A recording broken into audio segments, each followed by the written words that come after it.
The vast emptiness of the customs inspection warehouse after hours swallows sound, a tomb of forgotten commerce. Your breath, a ragged plume in the frigid air, hangs momentarily before dissolving into the cavernous space. Steel shelves, towering monuments to industry, stretch into the gloom, their shadowed contents a mystery even to you, the lone sentinel. The air is thick with the ghost of distant seas, the faint tang of salt and mildewed cardboard, a symphony of decay that has become your nightly companion. Your hand, calloused and rough, traces the cold rivets of a container marked for inspection. The metal bites, a familiar ache. It's a dull, ceaseless throb, much like the one that lives behind your ribs, a constant reminder of what you were and what you are now. Marcus Thorne. The name feels foreign, a relic from a life you'd shed like a snake's skin. The polished sheen of a badge, the heft of a service weapon, the sharp clarity of purpose, all replaced by the worn fabric of a security uniform, the quiet clink of a master key, and the pervasive fog of disillusionment. Tonight, the quiet is different. It hums with an unnerving resonance, a premonition. His tailored overcoat, the cut of his silhouette, speaks of worlds far removed from the dust and sweat of a dockyard. He moves with a deliberate grace, his presence a ripple in the still air. Not a colleague. Never a colleague. He stops several yards from you, his hands clasped loosely before him. His face, partially obscured by the low light, is a study in calm authority.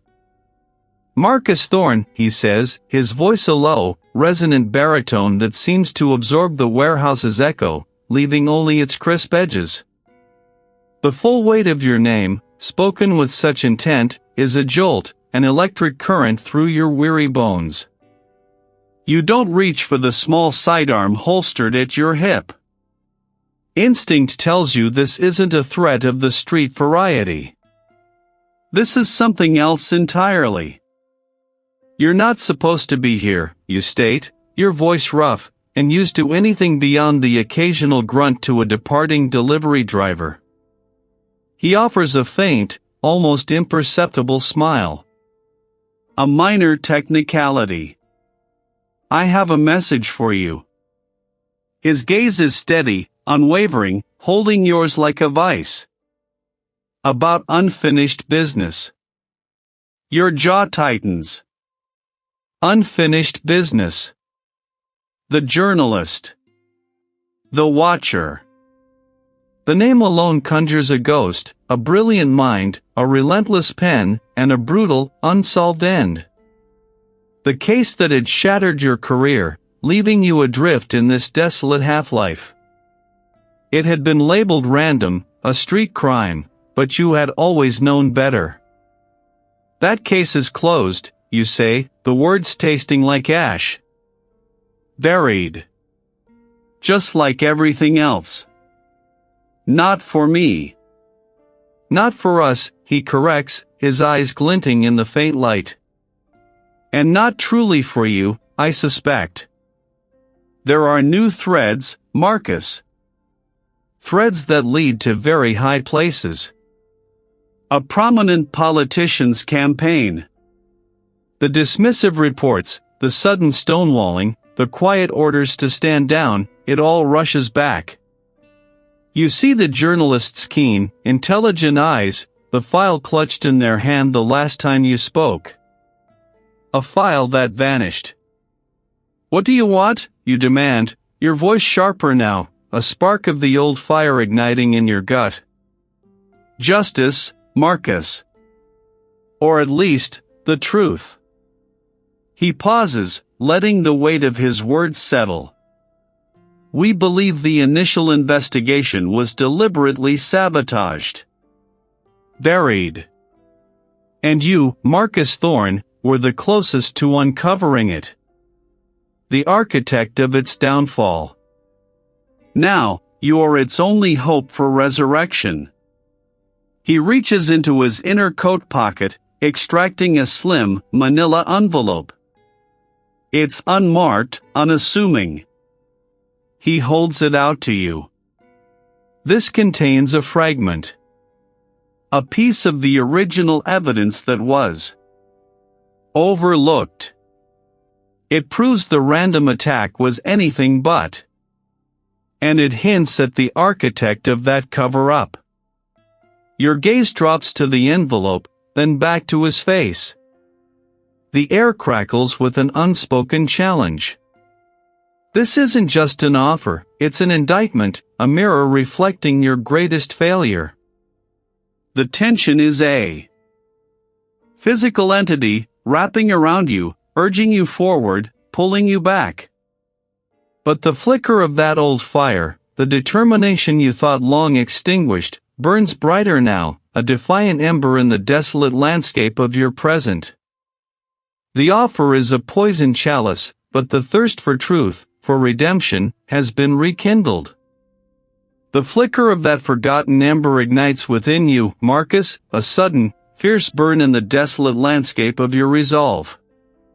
The envelope, once a simple paper rectangle, now hums with the promise of something more than just a case. It is a key, perhaps, to the rusted lock of your own past. You say, your voice a gravelly whisper that seems to absorb into the dust-laden air, everything.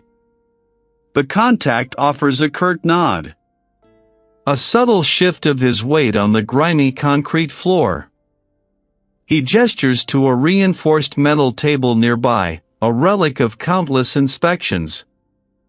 A heavy canvas bag, the kind used for secure document transport, sits there, its clasp gleaming faintly. It's all here. The original files. What was recovered from the journalist's apartment? Some supplemental intelligence.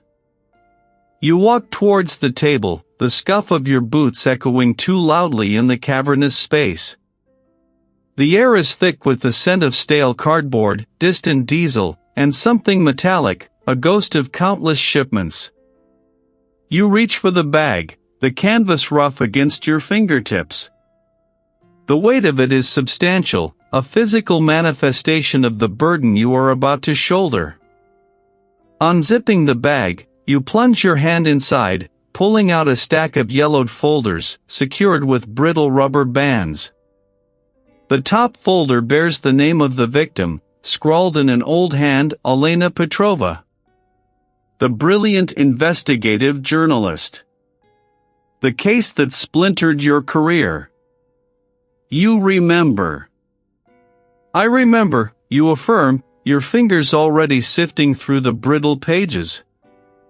Police reports, witness statements, autopsy photographs you wish you could unsee but know you must confront again. The details are etched into your memory, the ones that never quite fit, the frayed edges of the narrative that always bothered you. You pull out the initial forensic report. A single, precise stab wound. No struggle. No defensive wounds. A clean, professional kill, disguised as street violence. It always gnawed at you.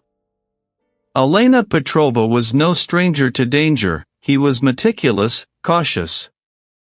She wouldn't have been caught unawares by a common mugger. Then, you find it.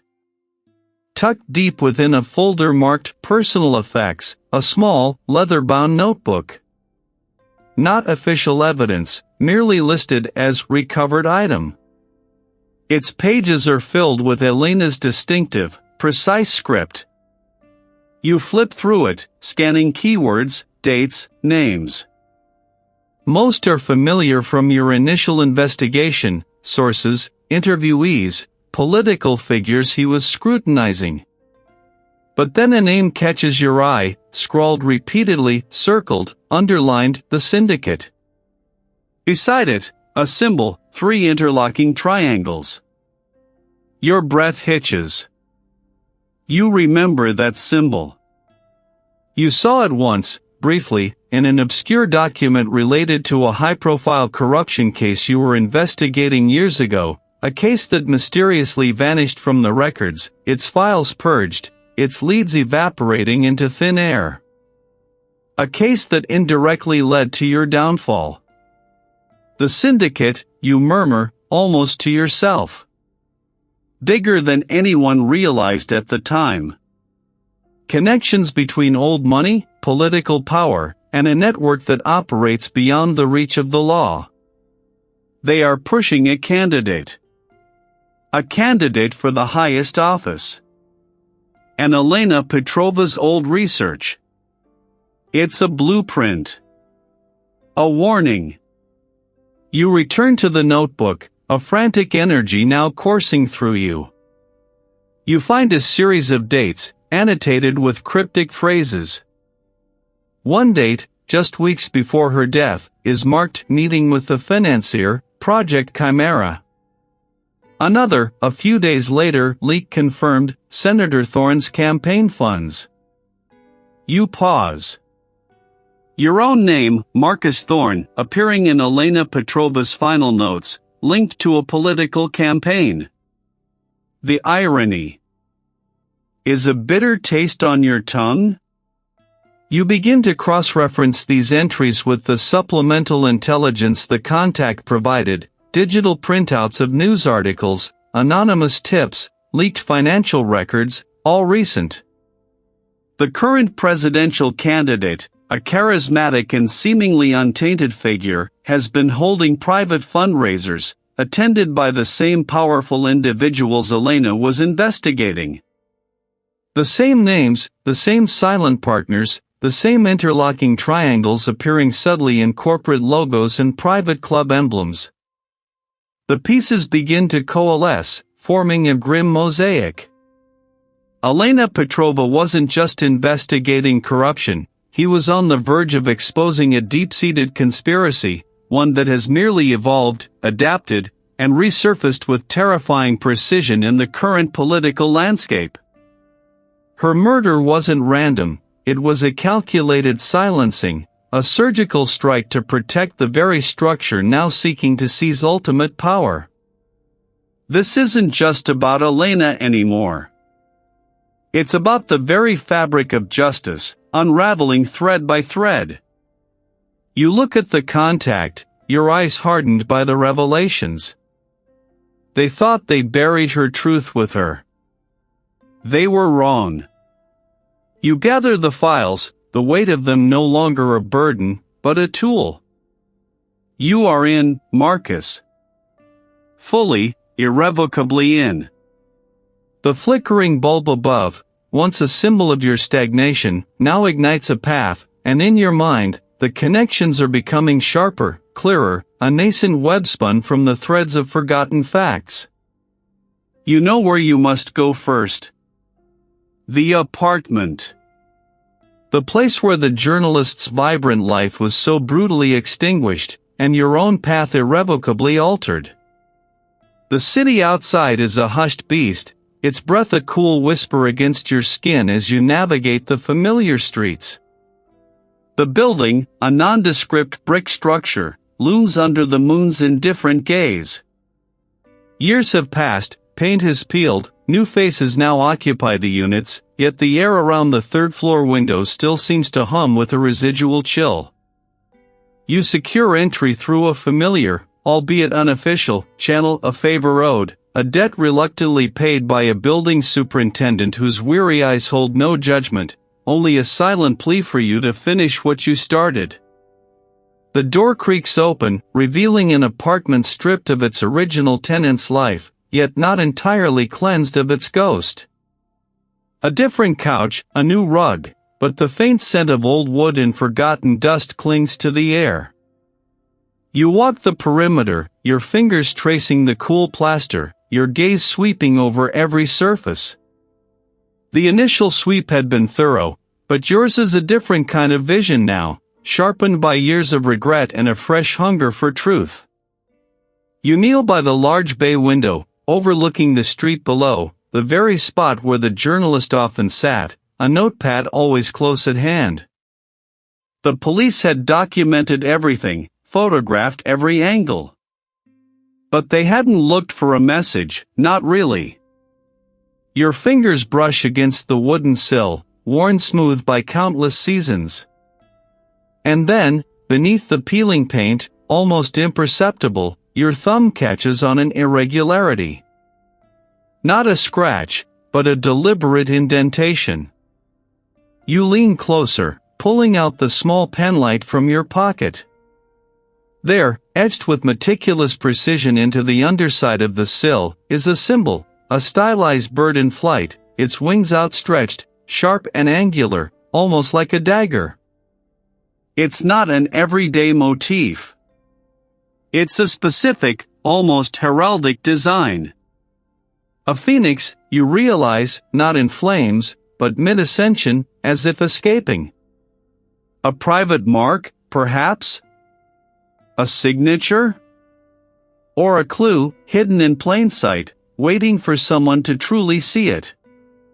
You photograph it, the flash of stark punctuation in the quiet room, then trace its contours again, feeling the subtle power in its lines. This isn't just a symbol, it's an instruction. Leaving the apartment, the phoenix symbol etched into your mind, you make your way to the district precinct, the fluorescent hum a stark contrast to the quiet tension of the apartment.